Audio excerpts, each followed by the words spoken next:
All right, we're live.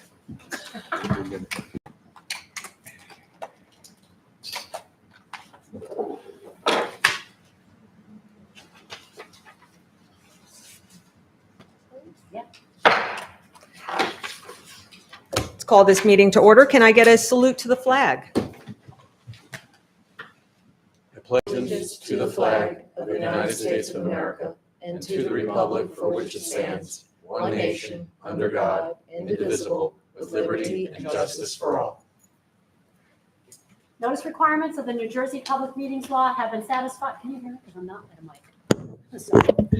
Have been satisfied by noticing the Asbury Park Press and the Two River Times on January 3rd, 2025, stating that a regular meeting of the Colstead Township Committee would be held on September 24th, 2025, 7 p.m. Town Hall, 1 Veterans Way, Colstead. A copy is on file in the office of the Township Clerk. Further notice was provided to the Asbury Park Press and the Two River Times on September 16th, 2025, noting the meeting time change from 7 p.m. to 6:30 p.m. Thank you. Can I have a roll call, please? Deputy Mayor Viola. Here. Committeeman Buzetta. Here. Committeewoman Fitzpatrick. Here. Committeeman Rizzuto. Here. And Mayor Buss. I am here. Resolution 2025-162, executive session, potential litigation. Any comments? Can I get a motion to approve? Move. Second. All in favor? Aye. Aye. All righty then.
Oh.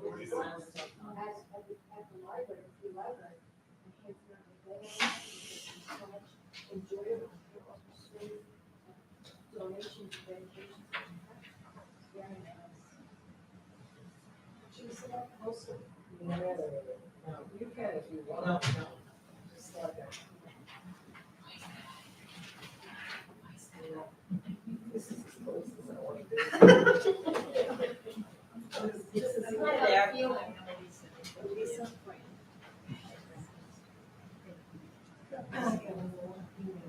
Yes.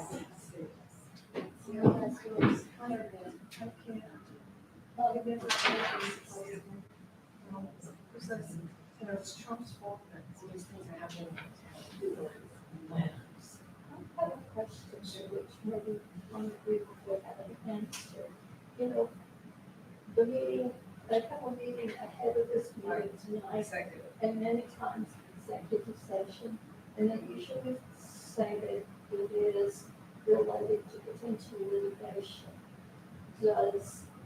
Have you ever seen settlement of potential litigation or I potential think everybody, litigation I occurring? think probably everybody's school this town. We have 3 outstanding lawsuits right now on housing, their housing.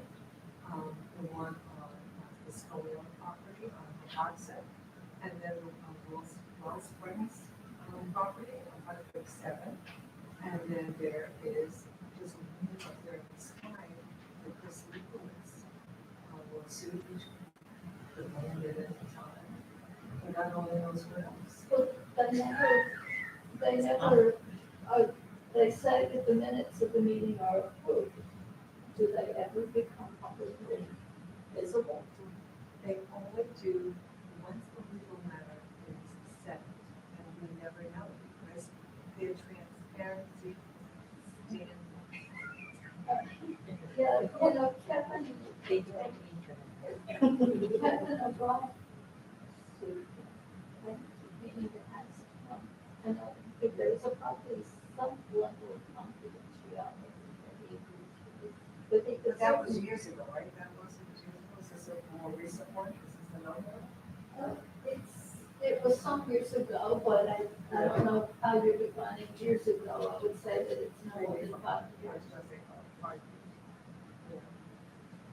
But what's, Yeah. What is he? I noticed that and I wondered why. With one. Right, you know, about one. Roosters and store. Spot. He was a store. He said something. That was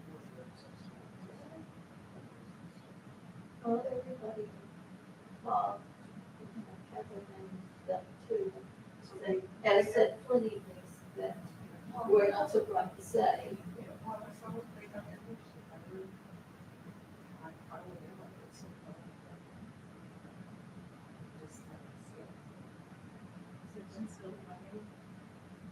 Because that's exactly what's going on. That's right. So, this place is just so much. So,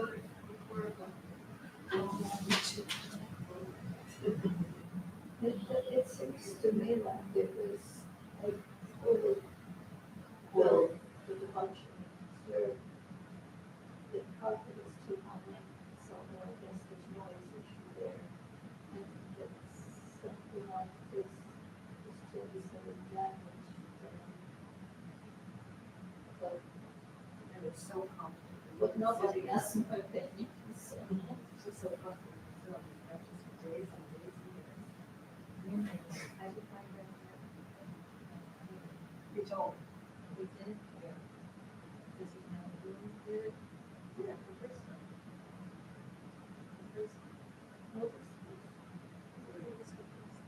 She's the, Township next? she's the administrator. Oh, was she? You should know. Which police department?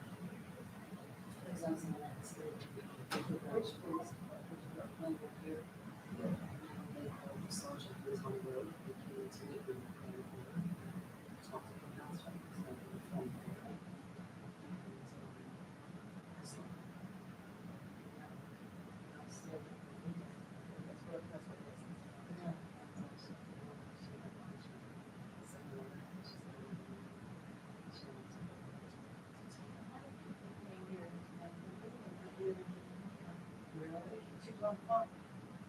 Who was on? Oh, the person who hit him. And did that person get a ticket? I don't know what happened. When my person hit me, I was stopped at a red light on Fowles. I could tell you the whole story, but I won't, but I was stopped. This person hit me doing about 35 miles per hour, straight on in the back. Well, I had my son's car with me, Jeep. If I was in my car, it would have been a different outcome. And he didn't even give her a ticket. That's my formal complaint. That was the problem. She was on the phone. I don't care if she was changing the radio station, was reckless driving. Yeah. I meant to do a action. And I left it, every place I moved, for a week, and I left it home. I was going to. It was just a job, so it's like that they- You sit in that. They turned out.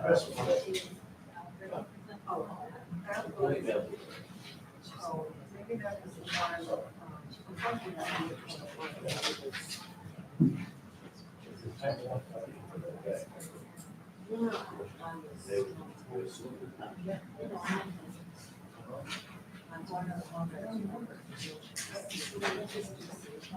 what we have is a lawsuit from Fair Housing, a lawsuit for disciplinary on Constant, and a lawsuit on the Wellspring Springs property. Those are the three lawsuits. It's one of them, agree. No.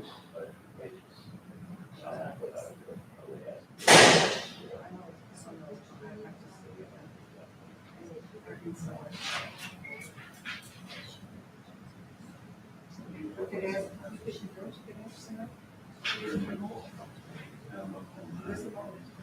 I don't know.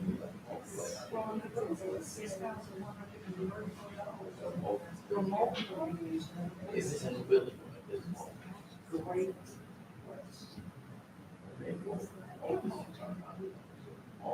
Yeah. Yeah, it's built from all. 6,100. This is in a newsletter. It's so.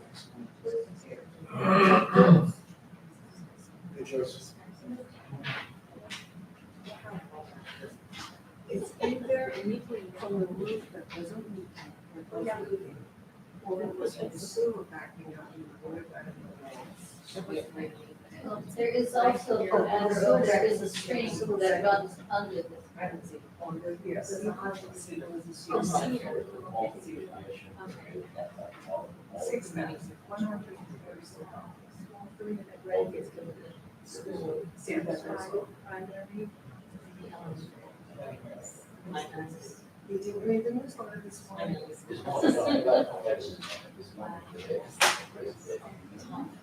You read it, you'll say.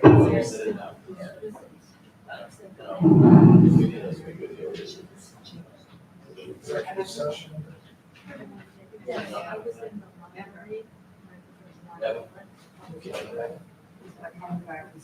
I know it's a point that I left for city.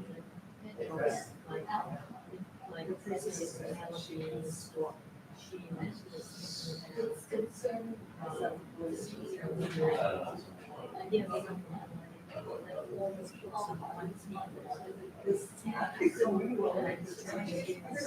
That's why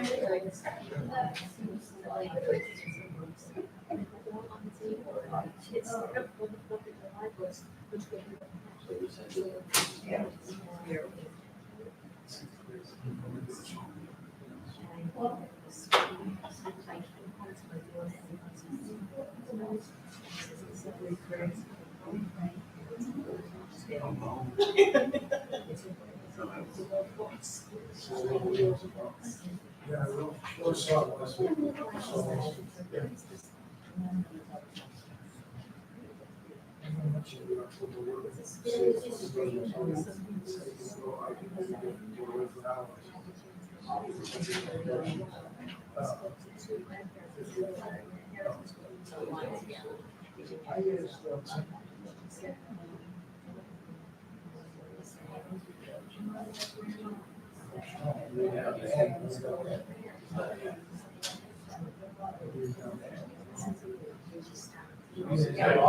Yeah.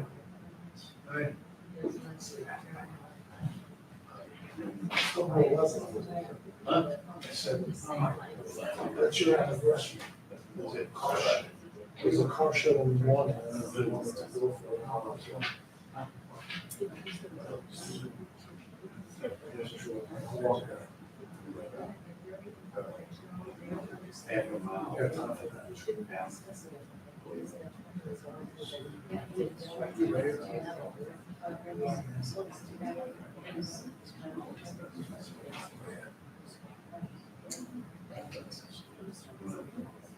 For an executive session.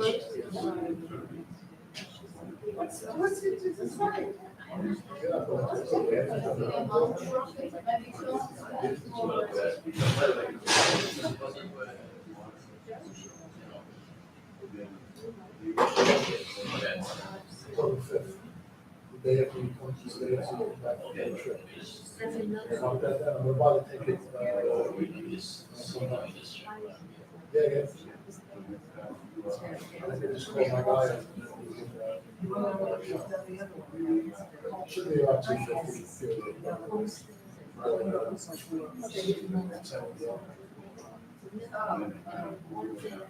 It's nice, it's cost, it's not, no ticket, no charges, so.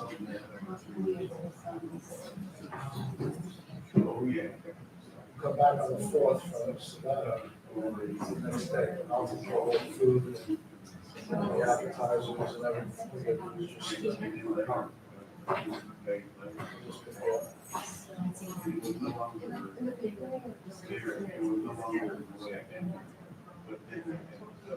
The Rangers are playing pre-season.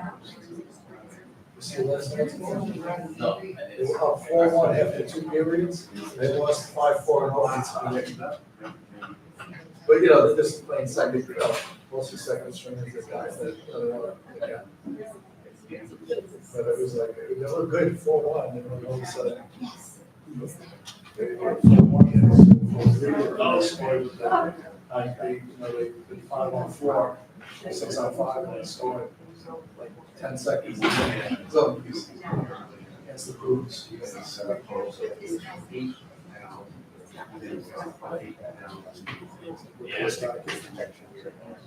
Your grandfather did.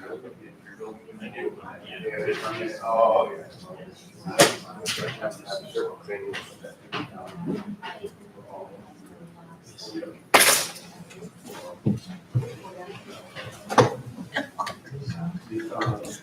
I sent you your money.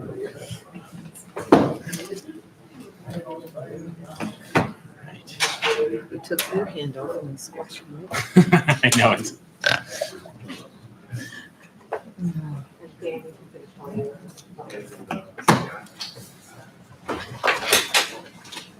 So easy.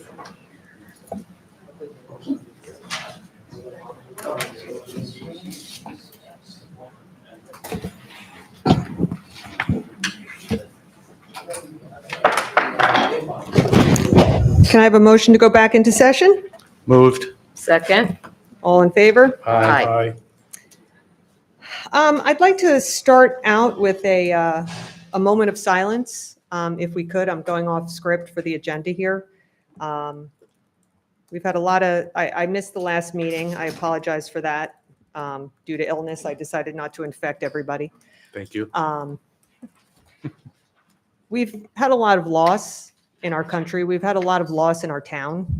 And I really would like to just take a moment of silence to That was the start of the moment of silence for us. So I'd like to take a moment of silence to reflect upon our first responders, victims of violence.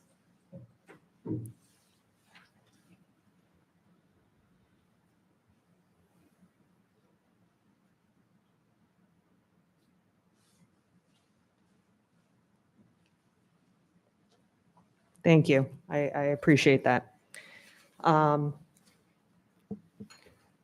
Speaking of loss, we are going to start off with a proclamation here for Knockout Opioid Abuse. October 6th is Knockout Opioid Abuse Day. Anita Dedalius, who runs our Colts Neck Prevention Alliance, was not able to be here with us tonight, but I truly appreciate everything that the Prevention Alliance does. Opioids is one part of what they do. Whereas Knockout Opioid Abuse Day is a vital moment for New Jersey to come together and confront the opioid crisis head on. And whereas in 2023, there was 2,564 suspected overdose deaths in New Jersey. And whereas the Partnership for a Drug-Free New Jersey has designated October 6, 2025 as Knockout Opioid Abuse Day. And whereas this initiative has a dual purpose: to educate residents of the addictive qualities of opioid pain medicines and their link to heroin abuse rates in New Jersey, and to seek outreach to physicians for safer prescribing messages found in the Centers for Disease Control and Prevention guidelines for prescribing opiates, which include considering other therapies, setting realistic treatment goals, and discussing the pros and cons of opioids with patients.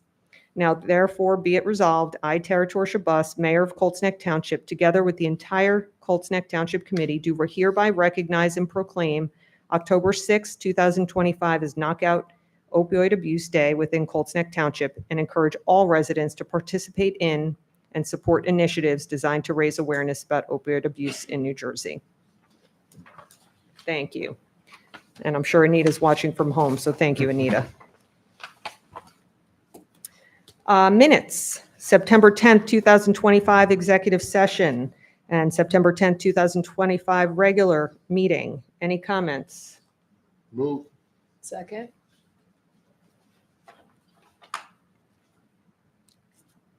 We need a roll call for that, don't we? All in favor? Oh, all in favor? Aye. Old business, 2025-21. It's been a month since I did this, guys. Bear with me for a moment. Ordinance 2025-21, ordinance amending the Emergency Services Volunteer Length of Service Award Program, also known as LOSAP, in Colts Neck Township to permit cost of living adjustments in the amount of township contributions. I just want to state we are 100% volunteer for fire and first aid in our town. We are truly grateful for all that they do. These are folks who are getting up in the middle of the night. They're coming to your homes in times of crisis. This is really to permit the town to do cost of living adjustments that are set by the state. So I enthusiastically ask for a motion to approve this. I gladly move. Second? Roll call vote? Deputy Mayor Viola, Yes. Committeeman Buzetta, I abstain. Committeewoman Fitzpatrick, Yes. Committeeman Rizzuto, I abstain. and Mayor Buss. An enthusiastic yes. And I thank all of our volunteer members.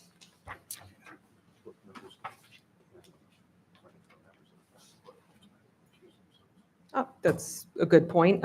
We have two folks abstaining because they are members of the fire department. So for those of you who may not know. Actually, had to be moved. And by the way, thank you for your service, both of you. Resolution 2025-163, resolution authorizing extension of affordability controls on 14 rental units at the Grand. Can I get comments? I'd like to give some background to the public, Mayor, and Thank Committeeman you. Bezzetta will join me. Many familiar faces, so some of this is going to be redundant, but I want you to hear everything that we've done and how we've gotten to this point. So round 4, which is July 1st of 2025 to June 30, 2035, in the new rules and the new legislation A4 S50, it allowed for a continuation or an extension of the affordability controls on previous rounds units, whether they be rental or owner occupied. So as you know, in the public here, we have 88 total units at the Grand. 66 are owner occupied and 22 are rental units that would qualify for the extension of these controls into round 4 and give us a credit. A rental credit would give us 1.5. So for every one we received, we'd get a half bonus credit. So we would have 1.5. And for every owner occupied unit, we would get 1 credit. There's no bonus. The township has had restrictions on these titles. The main one is the right of first refusal.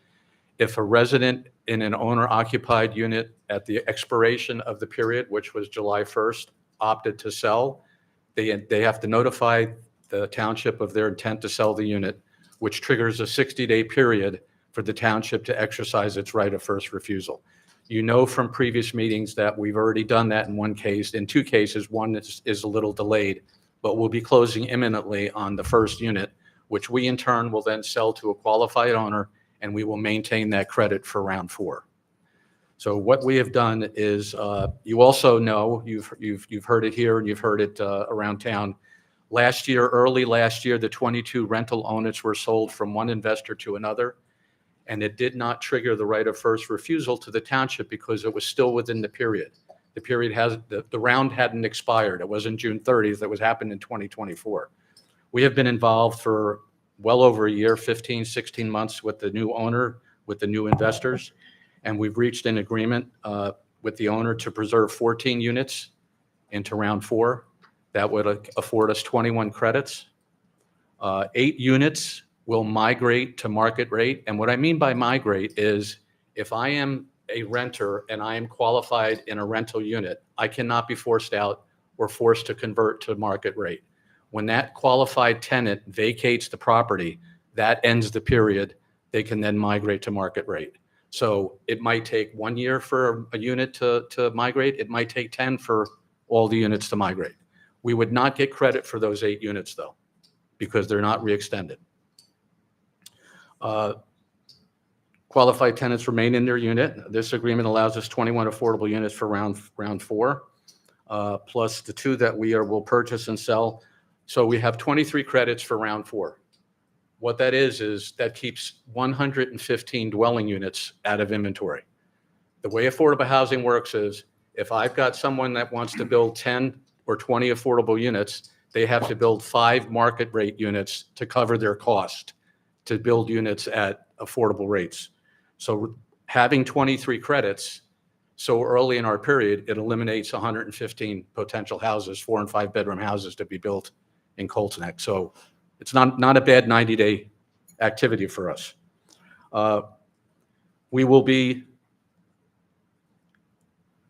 we've offered the owner of the property a lump sum payment of $470,000 to buy down the rents over the 30-year period of time. And as these units are currently occupied, there's no additional implications to the township. There's no new building. There's no new roads to pave. There's no new roads to plow. There's no new brush to pick up. There's no leaves to remove. There's no implications to the township, and very low, if any, implications to the schools. On the 14 rental units, we are going to extend the pilot to the investor. As these are 100% affordables, the township, the governing body of the township, gets to divide the pilot sum how we see fit. We met recently, yesterday evening, with the Board of Education. We're going to give the entire pilot to the Colts Neck Board of Education. It actually increases their revenue by 15%. Plus, the revenue will increase as those eight units are migrated to market rate from affordable rate. So the schools are happy. It's a small amount of money. We're not talking a lot of money. It's $12,000 a year. We're not going to bankrupt the town by giving this money to the schools. It is about 15% over what they would collect in reduced taxation via affordable rates. So, that being said, the fact that it eliminates 115 units and there are no implications to the township, this is a win for Colts Neck. The investor gets something out of it. Keep in mind that when we started this dialogue with the investor, their intent was to convert all 22 to market rate. So we've come a long way in the 15 months. And I would like to thank Committeeman Bezzetta for being involved because he's very effective in getting this over the hump with the investor in the negotiation. So Mayor, with that said, my comments, I move the resolution to adopt the authorization of extension of affordability controls at 14 rental units at the Grand. Second. Unless you have anything to add. Well, I'll just add that this is a big deal, right? I've been on this committee now 9 months, and I think from my first meeting back in January, we've been telling you that part of our strategy to deal with the affordable housing requirement that's been placed on us by the state is that we want to extend affordability controls.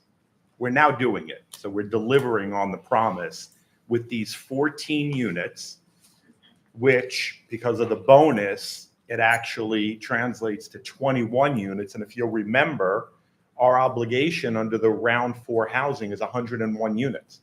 So in one fell swoop, in the first 8 months of the year, we have satisfied 20% of that housing obligation without any new development going on in our town.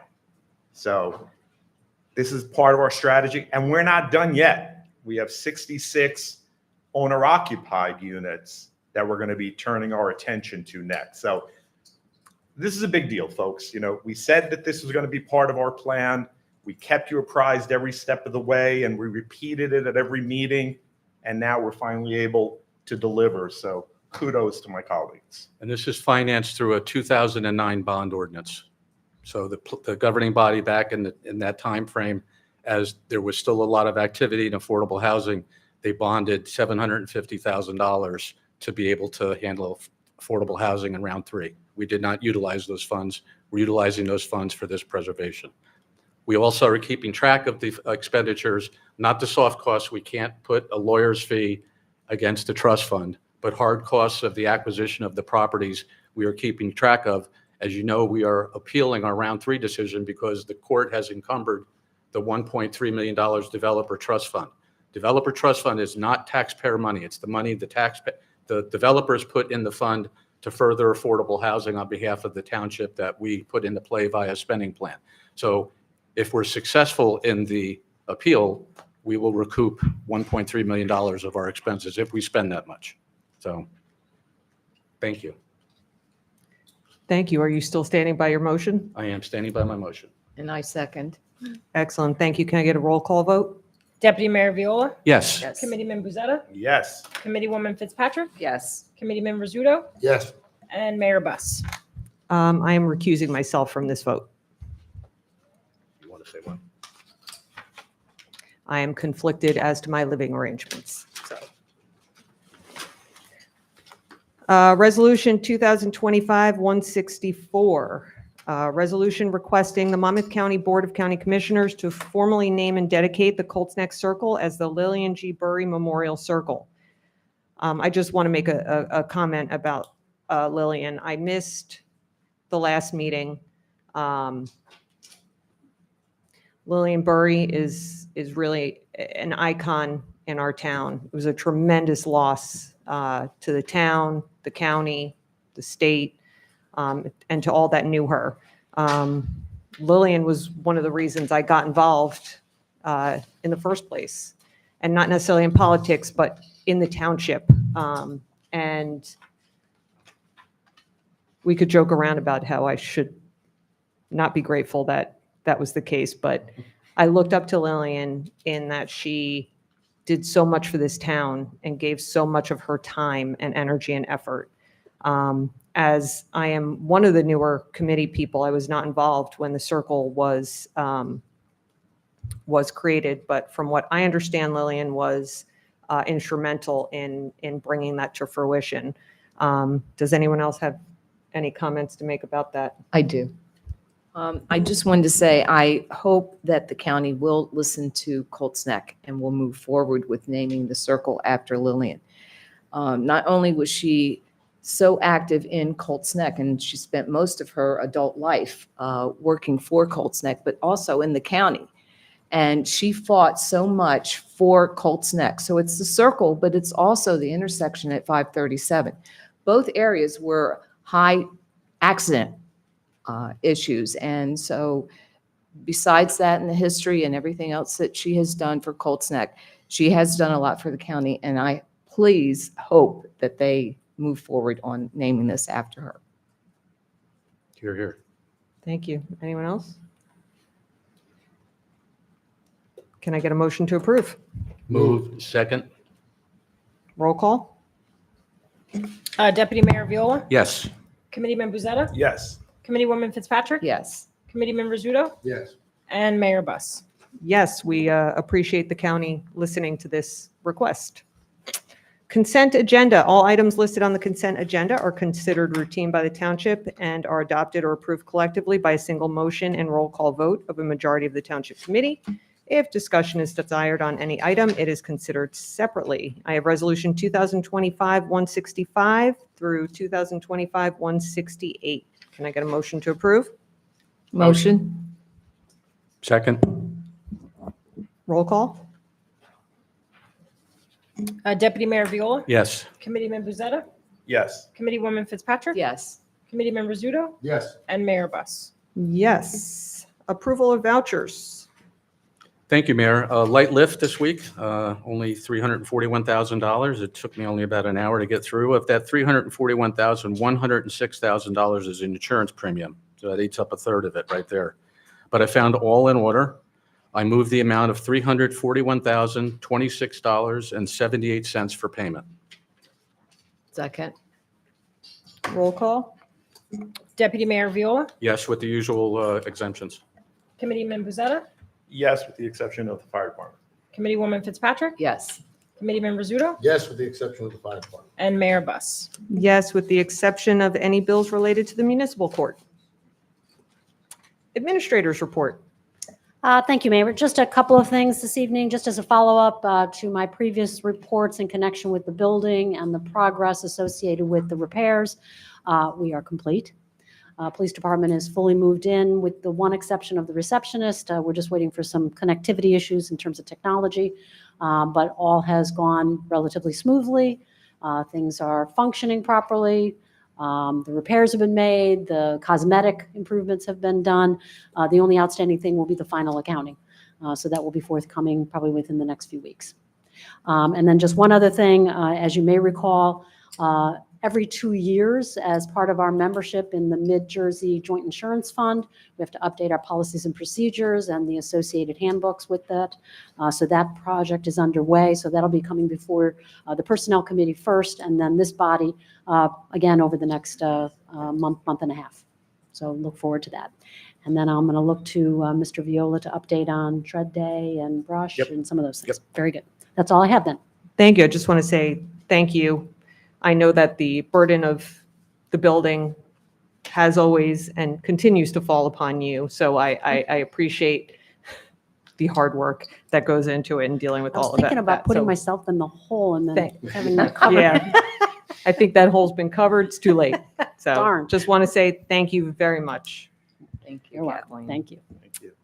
Township committee reports. Committeewoman Fitzpatrick, would you like to start us out? Sure, thank you. Last week, on Thursday, which was right after our meeting, we had our 9/11 memorial service, which was very well attended. It was quite moving, as it is every year. And as we always say, we will never forget. And I appreciate Anita and Emery for taking care of the benches and the flowers, and it's all just a special touch for that particular day. The Environmental Commission, Trina today posted for us some fall, autumn tips from the fire department, courtesy of Alan Ryan, and we thank them for that. And it's also under news and notifications. The 250th Independence Day Anniversary Committee, I'm happy that we're moving forward with that and looking forward to working with the committee on a lot of special events. And just wanted to mention something that's coming up, and you can mark your calendars for February 22nd. We have a special event going on. And for all you history buffs, do you know what February 22nd is? President Lincoln's birthday.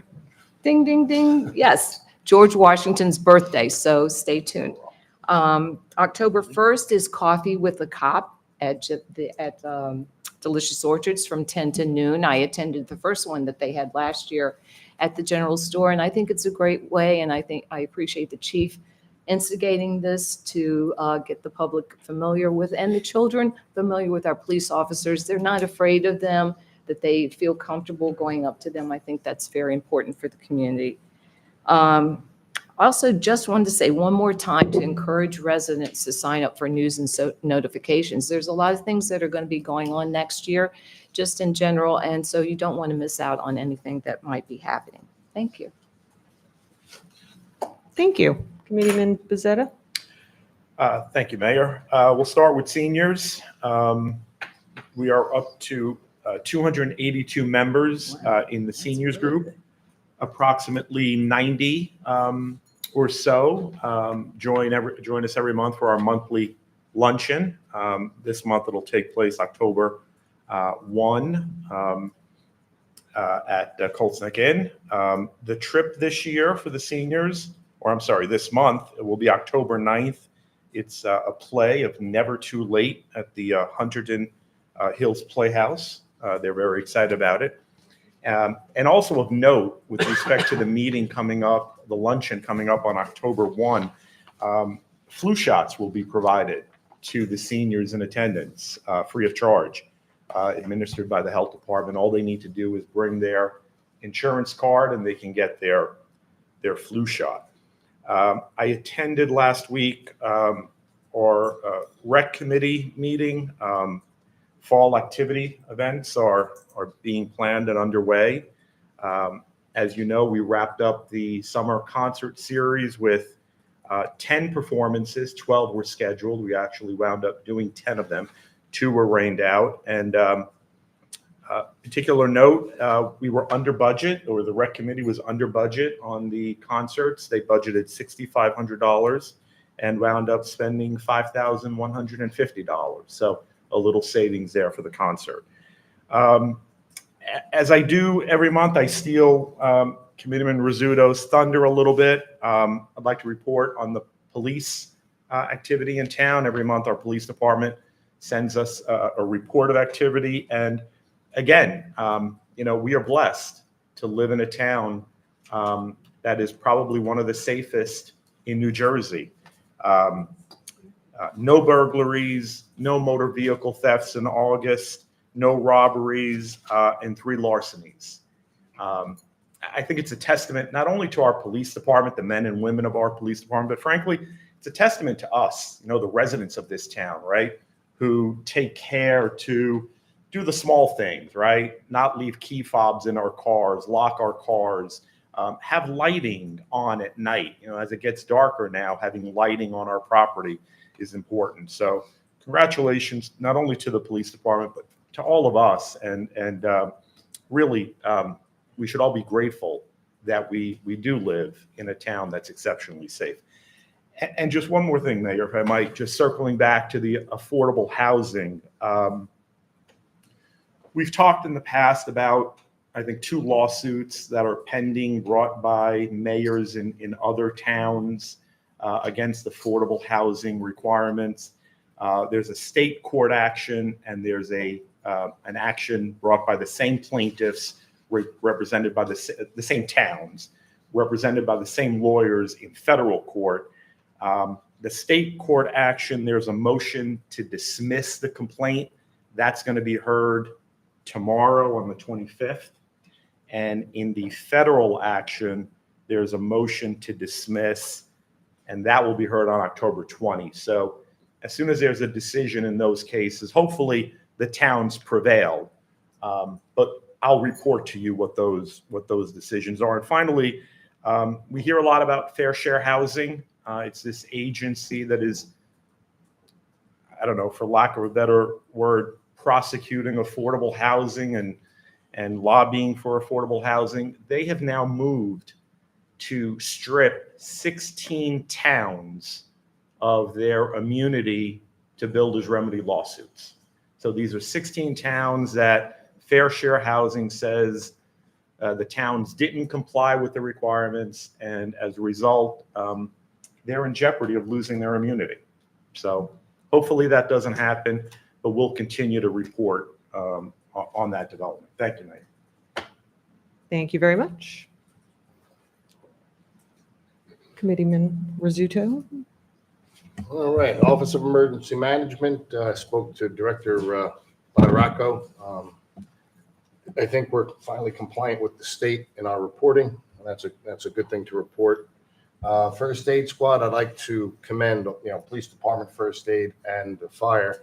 We've had a series of pretty bad accidents lately, and they're doing a hell of a great job. They're showing up. They're getting out there. I need Al Ryan tonight to thank everyone properly, but they did a great job and a professional job, and they're out there doing the things that a lot of people don't want to do. They're up 3 o'clock in the morning, heading out to motor vehicle accidents and trees down. And they're out there with chainsaws, clearing roads and doing the things that a lot of people don't want to do. So thank you to the police, fire, and first aid for a lot of good jobs. I don't want to go into specifics, but a lot of good jobs in the last month. Long range, I did not attend. Police wanted to, nothing. Okay. Didn't have it. Oh, that's right. They canceled this one. Coffee with the Cop, committee woman Fitzpatrick jumped on my lane, so that's all right. I forgive her. Keep jumping in, Frank. That's all right. It's but the more we say it, the better. Wednesday, October 1st, Delicious Orchards, 10 a.m. So if you want to go out there and meet the guys, Sergeant Ward put out a thing. I think it's on their website. They have a Facebook page. They have the child seat service that they do for the town, so you can call them up, make an appointment to have your child seat properly installed. It's not as easy as it sounds. Takes a lot of work, and these guys actually get certified in a school on proper installation of child seats. So they can't do it, nobody can. Sounds like a good day for the seniors on the 1st. They can go to Coffee with a Cop and then Exactly. lunch at Yeah. the end. So That's what I'm doing. historic preservation, I won't put Michelle on the spot. I think she sent me her report. But before I get to that, I would like to talk about, we pulled the oil tank from behind the school that was probably there since the 1970s. Montrose. Montrose School, I'm sorry. Our one-room schoolhouse, our historic one-room schoolhouse, that tested fine and went without incident. We've long known we've had a foundation problem. It's just settling. It's on old bricks, and the bricks are returning to nature. So we've done remediation in the past through the association. That remediation is now kind of fading as well. So the time has come to explore different avenues of funding between the trust and between grants and between hopefully historic and open land preservation funds. We can come up with enough money. What needs to happen is it needs to be jacked up, a new foundation poured, new sill plates, and placed back down. Sounds like a lot, but it's really not. I mean, it's especially after Sandy, people jack up houses like that all the time. It's not cheap, but it's not, an undertaking that's unknown to contractors. It's a pretty standard procedure on older houses. So we're just in the forming stages of getting the committee together to find out how we're going to cobble together the money for it. But I think it's in everyone's mind that it's got to the point where it needs to be addressed sooner than later, because it's listing a few degrees to the port side. It's structurally still sound, but it doesn't look good. So we're getting moving on that. And then we go into the fun stuff. Betsy Ross, our historic reenactor that the Preservation Committee provides to the school system, is on October 9th at 9:20 a.m. at the primary school. That's always, the kids love those assemblies. October 25th from 5 to 8 at the Fire Company number 123 Route 537. And rain date of October 26th, we have the Haunted Hayride. Now remember, if you have any kids, this is a great, the price point is perfect. It's just a small donation, and you get a lot of Halloween fun for the price. And then Trunk or Treat is also the same day. That is not historic preservation, but people make a day out of it. They go to Trunk or Treat, and then they come to the Haunted Hayride Halloween party at the firehouse afterwards. And then November 8th, we're rededicating a memorial that we put for Eddie Brock's grandson at the Montrose Schoolhouse. And we're waiting to confirm with the family on that, but we'll keep you posted. We had donated a memorial prior, but it was made out of ceramic and the water got in it. And when it froze, it cracked the memorial. So we're rededicating it. I don't know. Tree died, right? Yeah, Yeah, yeah. tree, And what's the new one made out? It's going to be made out of something more durable. Yeah. So we're going to get that done. And then Country Christmas, December 7th, 1 to 4 p.m. at the Montrose Schoolhouse. That's our annual Christmas festivity, pictures with Santa Claus, and some music and refreshments and a big spread of food. It's just a fun place to go get pictures with and again, the price point's there. I mean, you spend, I don't know how much Santa pictures cost at the mall now. I don't know how much that is, but I'm sure it's not free like our event is. So that's a free event that we provide for the community. I hope to see you all there. We have a good time every year there. And that's all I have, Mayor. Excellent. Busy, busy. Deputy Mayor? Thank you, Mayor. I'd first like to say I was honored to fill in for you at the September 11th commemoration held by the township. I appreciate you stepping up. Very nicely done, as expected. I heard it was lovely. Well Thank you. attended. I'd like to thank the police department, fire police, first aid, DPW, and Recreation and Parks for that. I appreciate that. And again, I was honored to fill in. A couple things, DPW brush pickup in Zone 4 is wrapping up tomorrow. The second and final brush pickup for the fall will commence the week of October 6th in Zone 1. And the first of 2 leaf collections will begin on October 20th in Zone 1. There is a third reservation referred to in your brochure.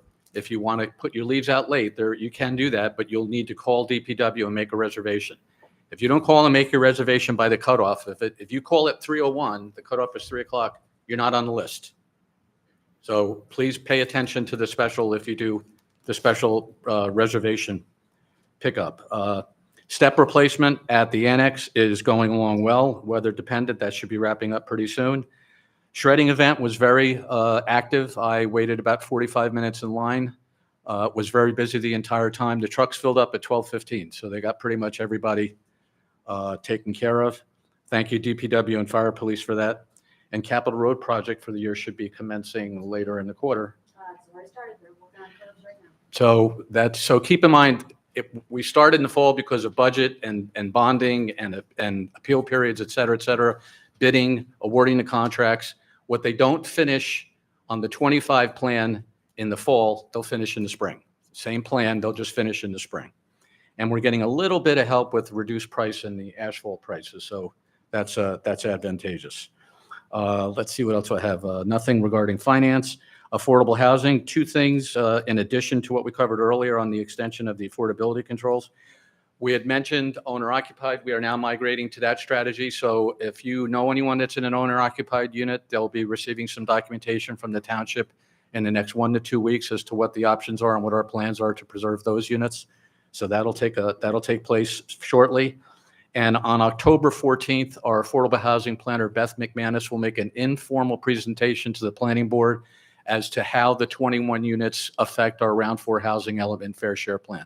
We've talked about updating the plan as we are successful. What we're going to do is put drafts in place, and then when we have the max numbers preserved, we'll do one fell swoop update of our housing element and fair share plan and provide that to the program for their adoption. And that is all I have, Mayor. Thank you. Excellent. Thank you. A few things. I put some forms in the back. As a reminder, we have our library sale, our Friends of the Library sale that's going to be going on. They are taking donations, correct, till the 30th of September, a few more days. Donations are being taken over in the basement of the library. Just remember to donate books in good condition, ones that you would take to bed with you and feel comfortable sleeping with, right? Good condition. So thank you, Friends of the Library, for that. You guys do an amazing job throughout the year, and I love going and getting gifts for people. And I will be doing that again. So take a flyer in the back. I have those. I also printed off a few citizen leadership forms. We get questions about how people get involved in the town, on committees, commissions, boards. It is a process where you fill out a citizen leadership form. It is right on our website, but I did print a few extra copies for people. It's right on our website, and there's a couple different things that you can get involved in, different groups, different levels of involvement. So fill it out, give your background, talk a little bit about what you want to be involved in, how you want to be involved. We have a lot of interest in certain boards, some not as much. So we try and do our best to kind of fit people with where they would best, their expertise, their knowledge, their background would fit well. So I would really encourage people, especially as we look to the new year, to fill out citizen leadership forms for areas that you're interested in. I also wanted to mention a grant. I wasn't here at the last meeting, but it's been in conversation for years now about recreation or recreation facilities. Our recreation committee, Mr. Cantalupo, you're in the back. Thank you. You chaired that for a long time. You guys did a lot of background and a lot of work coming up with ideas and things that we want to put into place in the town to enhance our recreational facilities. Colts Neck does not have a whole lot of ratables in our town. We do the best we can with the funds that we have while trying to maintain fiscal responsibility. So we know we've spoken about grants that we've gone out for that we haven't received. We've gone for bids for certain things and the bids just came back too high and we had to cancel it. So Colts Neck has never received funding through the state of New Jersey. So I chose to take the opportunity this year to ask the state, we need money for our recreational facilities. We would like to enhance some of our facilities. Our state legislators have provided us a $200,000 grant. This is not a matching grant. This is just a grant for us to use to enhance our recreational facilities. We're going to be working with the Recreation Committee, which has already done a lot of the legwork, fortunately for us, in some of those facilities, and working with our DPW, our administrator, and our liaison to look to see how we can use those funds, along with others to enhance our recreational facilities. So I just wanted to let everybody know. We're excited about having some extra funding in the town that won't be coming specifically from our munis. Listening on YouTube. I hate listening to my voice. With that being said, I also spoke with a couple residents. I had a couple requests, and I just wanted to kind of put them out here in public and to the committee for consideration. This is just a discussion. This is not for us to be voting on. I think these should be going to long range to look at. But we had received a request to address cottage food operator licenses. So for those of you who are not aware, the New Jersey Department of Health established a regulatory regime for the issuance of permits to cottage food operators. And this is for people who are engaged in the preparation and sale of home baked goods. This is already something that the state allows. This is through the New Jersey Department of Health. What municipalities have the ability to do is add this into and create an ordinance providing more restrictions on this and enhancing what the state has provided, kind of providing guidelines. And somebody requested this. So I thought this is something that we may want to look to send off for the public to know. Whenever we look at updating our ordinances in our municipality, sometimes they come to us and we'll provide it to long range committee. Our long range committee is the one who really examines all of these things. Sometimes things are mandatory, like we had to do our stormwater ordinances that we were required to update per the law, or we found something that is outdated. So we provide those updates. This is something that I would like to send off to long range for them to look at. Is this something that the town maybe wants to do? I don't know if any of you have heard of this. I did more research in it. I know Dunellen in Middlesex County recently passed an ordinance restricting the number of people. If you were to have one of these licenses, it restricts the number of people that can come to your house. As an example, Homedale Township is looking to put in an ordinance, and one of the things they want to say is you are not allowed to have people come to your house. So you can make things. The state puts a restriction up to $50,000 of sales from this. It's just, maybe I'm crazy like that. I find this stuff interesting, but I just wanted to let you guys know that we've gotten this request. It came in from 2 different residents who wanted us to add this into our ordinances. And if you guys are comfortable, I'd like to kind of send this off to long range to examine and look at, Get their feedback. get their feedback. Yes. I agree with that because I did read it also. And it's part of the home-based businesses that are approved. And so they want to extend it to this home cottage industry. So I have no qualms about moving it forward. Take a look at it.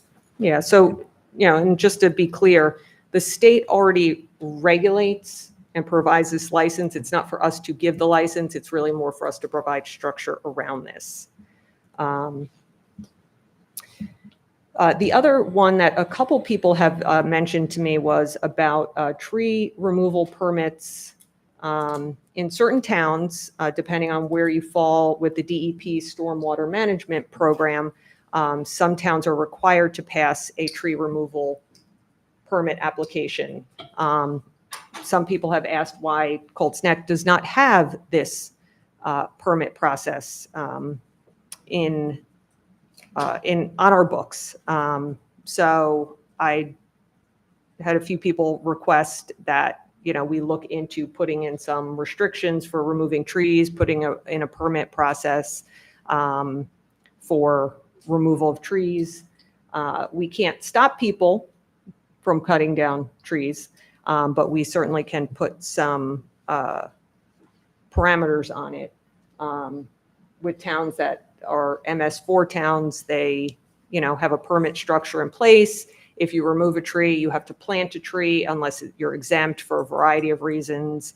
I didn't know if there was interest in possibly sending something like this over to long range to discuss.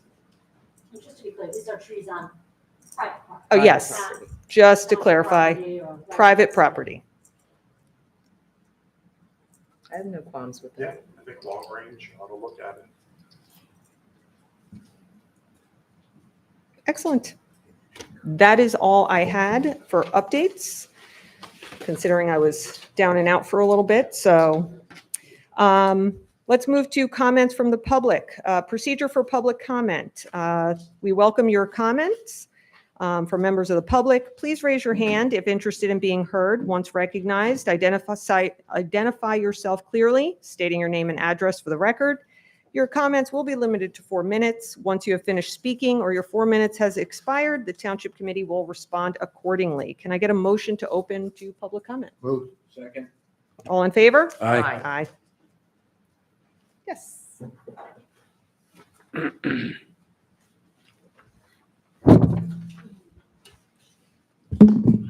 Tina Rosuli, 36 Parker Pass. I'm one of the owners of YULI. I'm one of the owners of the condos that are part of the affordable housing.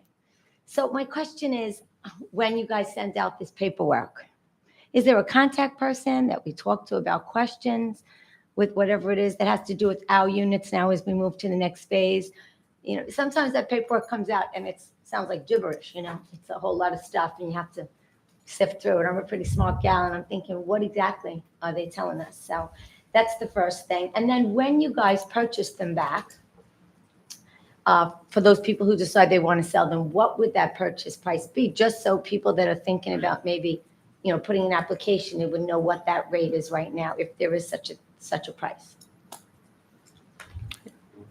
Sure. So yes, there will be, as I'd mentioned, some documentation that's being put together now. Hopefully within the next week or two, it'll be received by all the owners. It'll be very specific. It'll be tailored to that, Okay. to your specific address. Oh, okay. It will list the max restricted price on there that is set by the state, as well as contact information for you to have your questions answered. Okay, great. And so the price depends on each unit? Yes. And when they sort of were purchased or whatever? Well, it depends on, it's specific to each Okay. unit. How it's calculated is Okay, Martian to me. okay, great. Thank you. And Thank hopefully the letter will be a little bit more explanatory. You know, us lawyers I know. complicate things. when It's we like write if someone things. talks to me, I'm a retired principal, I can throw words out there and they're thinking, what is she talking about? It's the same thing with lawyers. Thank you. Anybody else? Mr. Orsino?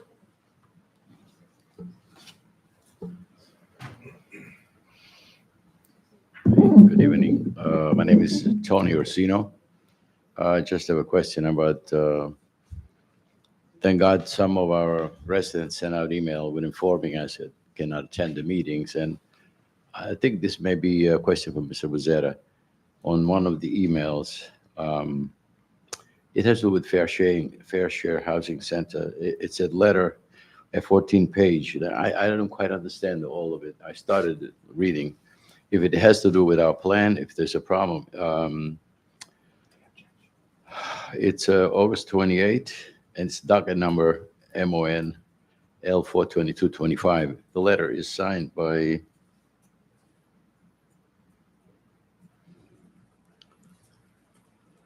Ariella Goldman. You know this letter I'm talking about? I think I do.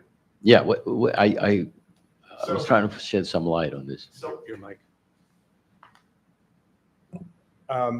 as the deputy mayor said, we submitted our plan to the court on June 30 in explaining to the court how we, Coltsneck, intend to satisfy our affordable housing obligation.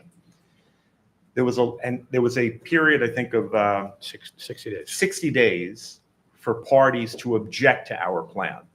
And as we mentioned at our last meeting, at the end of August, we received a letter of objection from 3 parties objecting to our plan. One of the letters is from Fair Share Housing, this agency that is out there promoting affordable housing. They always object. Sorry. And the other 2 are developers. One is a developer that is interested in developing the property known as the Wellsprings Farm on 537.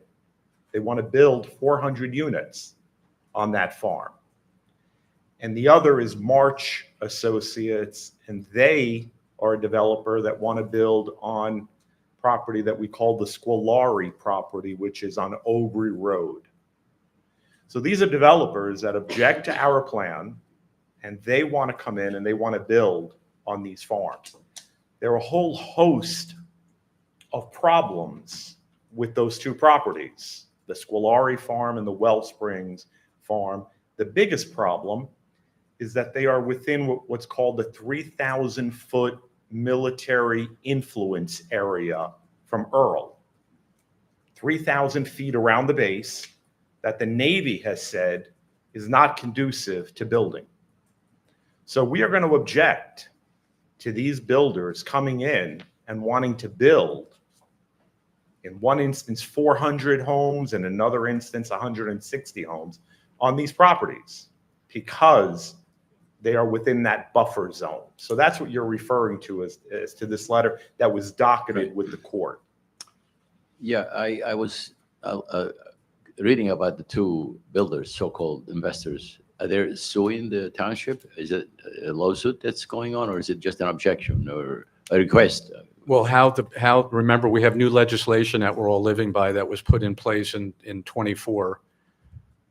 Assembly Bill 4, Senate Bill 50, which afforded the 60-day appeal period. We were notified actually just after Labor Day that we had the 3 objectors.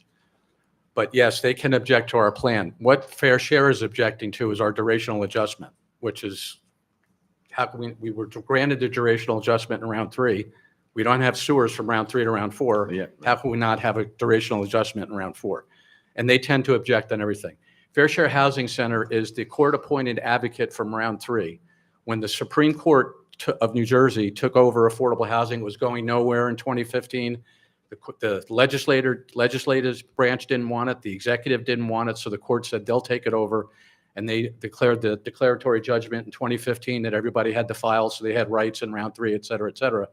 But in that declaratory judgment, they appointed Fair Share Housing Centers, the court-appointed advocate for the protected class. The protected class is residents in New Jersey that have very, very, very low or low to moderate income standards based on the 3 counties, Monmouth, Ocean, and Mercer. Those numbers are set by the state. So they were the court-appointed advocate to defend that class, so they had the right to housing. They're also in very, very deep with the developers. Very, very.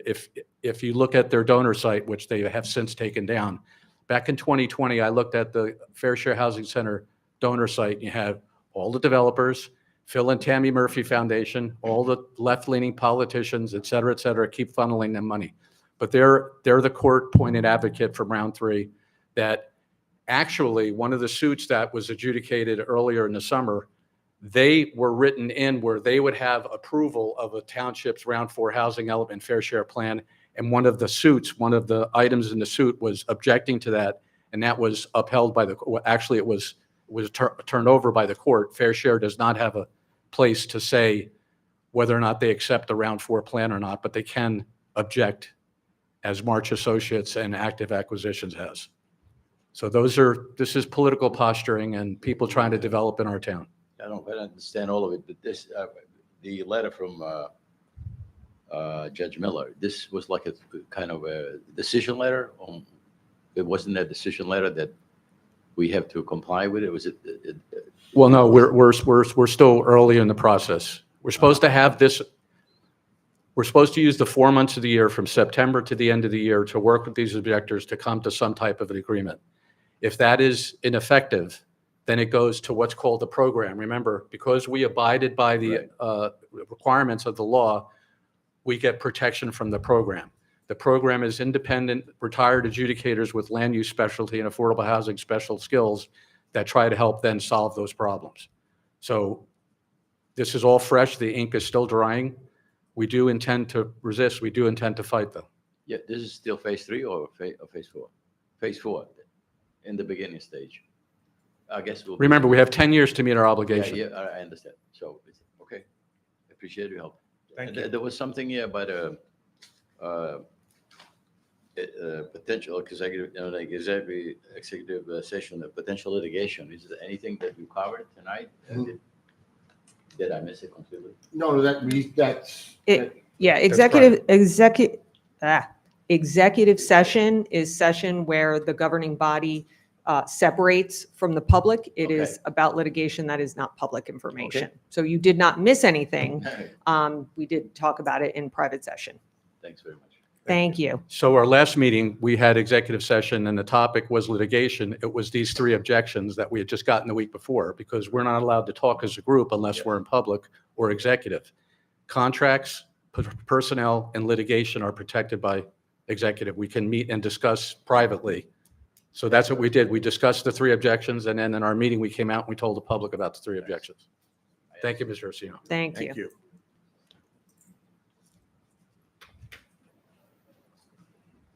Joyce Costa, 133 Cedar Drive. The Wells Springs, I remember the woman who sold that property. And if you remember Mary Calando, she had sold that many years ago. I don't remember it being marketed as subdividable. Is that a subdividable piece? Or is it deed restricted? Because if it's involving the naval base, you would think that that would be a deed restricted property and can't be subdivided. So in 2017, before round 3 was adjudicated with the Jacobson decision that came out in March of 2018, that everybody got their obligations, and a month later, everybody was in court being told what developers are going to be building in your town. In 2017, the entire Department of Defense across the 48 contiguous United States with county planning boards went through a joint land use study to look at sustainability of all the bases in the country. So that was in 2017. They released the information which puts this 3,000-foot barrier around. So it isn't a deed restriction, and it doesn't predate or it doesn't affect it affects anybody who's in that zone or abuts that zone.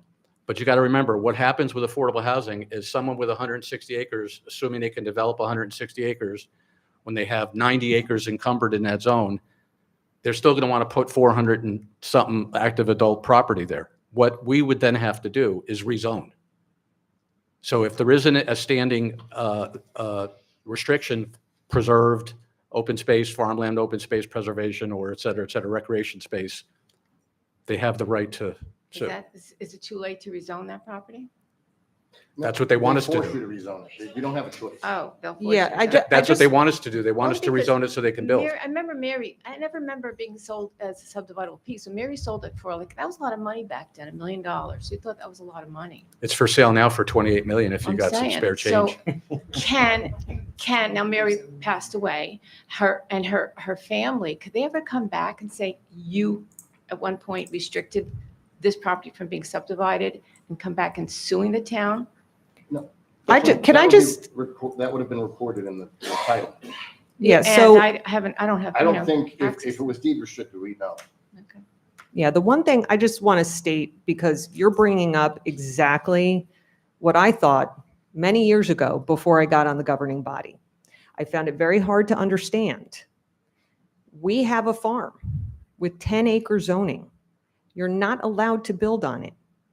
And yet, in the name of affordable housing, they can come in and tell the town, you are forced to allow high-density housing to go there. So that is, in fact, what I consider the unfair, I want to stomp my feet kind of frustration that I think we all feel. That's why I chose to get involved. With that being said, you have to work within the confines of the law in trying to do right by the residents of our town, because we have many people here. I know everybody thinks Cold Snack is a rich town. There's a lot of people who need affordable housing in this town. So it is our job, along with listening to our residents, and a couple of things that really came out, and I apologize again, I'm interrupting your time. You'll get your time. Thank you. You're only 44 seconds in. So we do hear from the public. So a couple of things that came out. The public was interested in 100% affordable housing. Okay. Right. So instead of doing inclusive communities, they want the town to kind of look at 100% affordable. They want the town to look at senior housing. I don't know about you all, but I haven't gotten to senior status yet, but I sure would like less maintenance on my property. A townhome actually sounds nice. But with that being said, the public spoke of wanting senior housing, veterans housing, special needs housing. So we've listened to that, and we take that information and we then try and implement a strategy that, number one, keeps Cold Snack out of the court system, because that costs us a lot of money. And most of the time, people lose, the municipalities lose in that case. But try and get to where we all want to be. None of us are going to be happy because most people don't like change at all. But you're talking about restrictions that are put in place. There already exists 10-acre zoning on these pieces of property. They are not currently allowed to build what they're looking to build. But again, in the name of affordable housing, they're looking to get the town to change that and allow for it. We are not against development at all in our town. It has to be smart development. And one of the things I don't like to think about the 3,000-foot setback, because when I grew up, that was known as the implosion zone. That was where, if God forbid something happened, the radius that would cause the most damage. And there's a reason for that. It's trying to minimize the incident of damage to public. Okay, so, let's put a 400-unit complex in that implosion zone. It doesn't sound right. The state won't allow you to put in a hospital system there. Why would we put in people just because it's in the name of affordable housing? It's not right. That aside, you bring up a good point. I want you to know it is not currently allowed. So I'm sorry. No. that's Continue okay. on. No, just thinking about that too, then if they're going to push that and ignore what you're saying, then why can't we then go onto the base over there and use those barracks as part of the, if they don't care, they can use those barracks as part of the housing too. Because that was the fight. You can't be on the base, you're too close to the base, it's too dangerous, blah, blah, blah. Then they can prevent that and go around the other way. Thought. Just a thought. Yeah, no, Inside the absolutely. secure perimeter, I think the Yeah. Navy might have a problem with that. Yeah, No, they want it on the other side. They just want to go from the Well Springs. Yeah, To she's the saying three- the logical conclusion is, well, if they're gonna build. Right, there, exactly, they're gonna build exactly. Over there. You know, in this summer, there was, I don't know if the public was aware of this, there was a shelter in place. They found an unexploded munition that they could not relocate. They had to detonate it in place. So what if that happens again somewhere closer inside that area? Yeah. So it's not, again, affordable housing is not supposed to supersede or overtake smart planning, Right. but it does at every opportunity. Yeah. Too bad. Okay. but we're here to say no. Good. No. Thank you. Thank Thank you. you, Mrs. Costa. Anybody else? Melinda?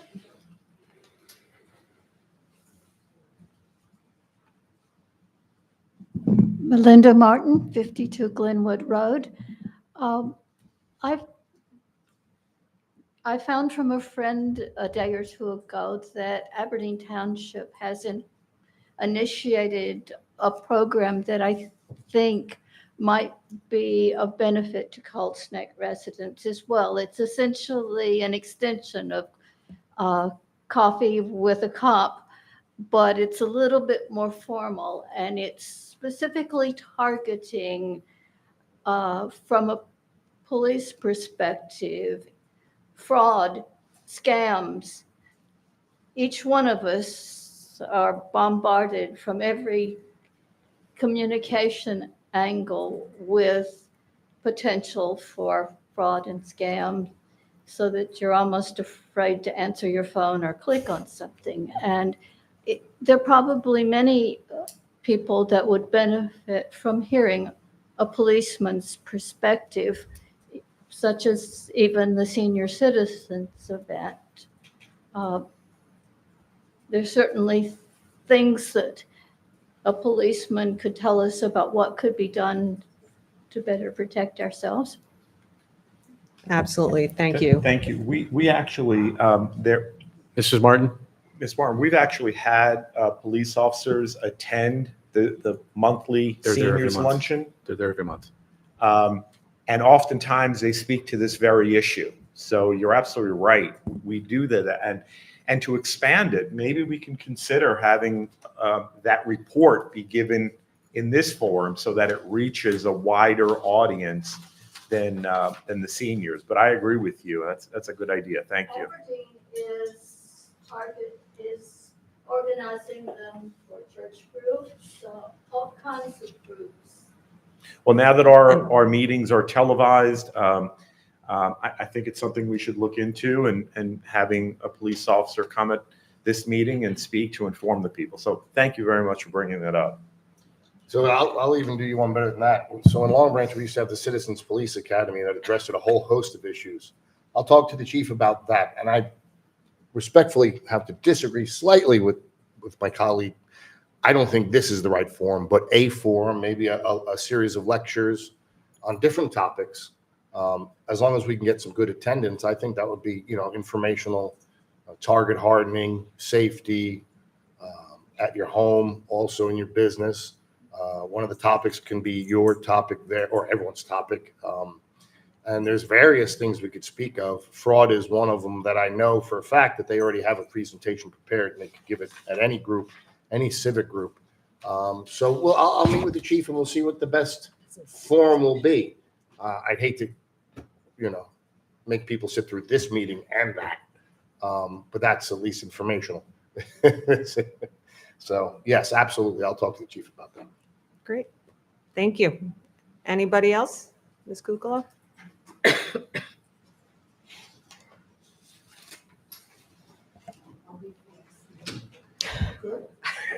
Marion Kukalo, what?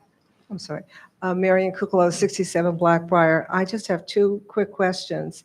Is the recapture funds, which we took away on the 14 units or Sabag's units, is that courtesy going to be extended to the 66 units if people decide to sell? And secondly, the pilot program, you're saying it's $12,000 a year, and I would assume that's in lieu of 14 units with an average of $2,000 a unit taxes is 28. So that's 16,000 that we're leaving on the table. How many years is the pilot program for? I missed your first question. I couldn't quite hear you, but on the second one, Yeah, you're looking at, that's total taxation that would be distributed to all taxing entities. well, I looked on the tax records, and those units that are owned, the rental units, the taxes are $2,000 a unit. I'm assuming the owner pays those taxes because they're rentals. Right, they collect it in the So, rent, and then the rent. 14 times 2 is 28. And you said the pilot, we're giving the school board $12,000 a year. So 28 minus 12 is 16,000.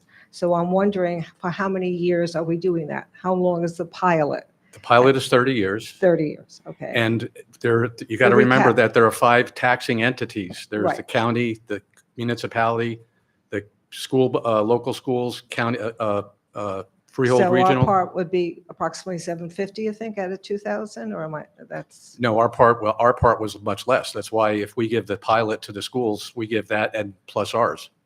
okay, well, I see that he's, and then the recapture funds.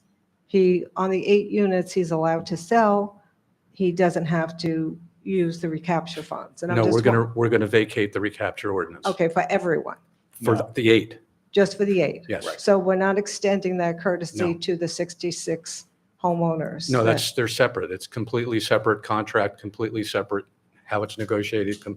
You're Okay. talking when owners who are qualified to own the property that got loans from banks they were afforded loans for their mortgage, et cetera, and they paid reduced taxes over that 30-year period of time. It's different. They're the owner occupied versus the tenant. Okay, So Ms. Kukla, on the 66, we're going to offer a certain amount of money Mhm. if the owners want to continue to live there and extend affordability. If they decide not to and they decide to sell their unit, we will exercise our right of first refusal to acquire that unit. even though the 30 years is up? Yes, we have that opportunity now. Upon the first sale after that 30-year period expires, the town has the right to acquire those units at a certain price set by the state. And so if any of the 66 want to sell their units, the town will acquire it and then resell it to a qualified owner for So affordable housing. we've paid the people that have already sold $200,000, which is the affordable price. Right. It's not the list price. Not the Correct. market rate. One unit we've already acquired, or we will be acquiring, right? For that maximum set price, it's around 200,000. We disclosed it at our meeting last Okay, time, I so think. that's going to basically be the set price for everyone? It's set- And so theoretically, if you're going to exercise your right of first refusal after the 30 years is up, it's in perpetuity. They can never sell and make a profit? Correct. Yeah, they've Okay, benefited. I just. Yeah, because they've had the benefit of living in those units for 30 years, which they acquired at a lower price, right? Because they're affordable Well, units. not as low as the Bog. He only paid 90 2 years ago. So they've had the benefits of that. So now we're going to give that benefit to other people, and it satisfies our housing obligation. Right. So also people have to understand that if they are willing to sell, they can't, unless they do a rollover and stay and get $50,000, which is, I think, what you were offering, No. they have to get out. They have to move. That's their only choice. They can't sell. They can't sell for $200,000 and stay. They have to get out. Right. They Or can they accept. can roll over. Yeah, right. In which case they could stay for as long as they want. Okay. It's not 50,000. That number will Well, be it was coming out. It'll be 33, less than that. yeah. And I just have a quick question for Kathleen. Kathleen, could you please tell me where in this building there was the remediation, the mold remediation? I'm just curious. It was in the area in which the sewer damage was that had Oh, to be okay. repaired.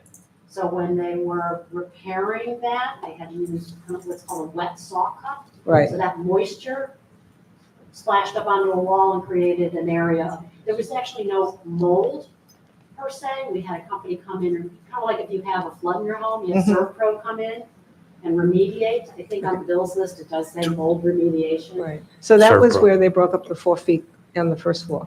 Is that, Say again, I'm sorry. is that where they broke up the 4 feet on the first floor to fix something? 4 feet of cement? Yes, 2 the feet. first So floor. that, 2 feet. okay, 2 feet, okay, sorry. All right, thank you. I just wanted to clarify that. Thank you, Mrs. Thank you. Kukula. Thank you. Anybody else? Does Ms. Yuli have more time? I don't know who was timing No, I didn't. that. I'm sure she has a couple minutes. Okay. Yeah, I didn't track it. So just clarification, if you sell it back to the township and you end up making a little profit, I probably wouldn't because I'm a late owner. You keep all that profit? The only time you get 50% back is when it goes to a retail price. That's right. Okay, so that's a big deal. Yeah. For some people. Yeah. Okay. Yeah. And again, if you have any questions at any time, ask us anytime. Thank you. Ms. Martin?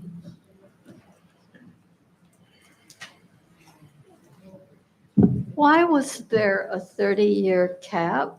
And is that the case for the complex now being built? And for future developments, does it have to be capped at 30 years or can it be permanent?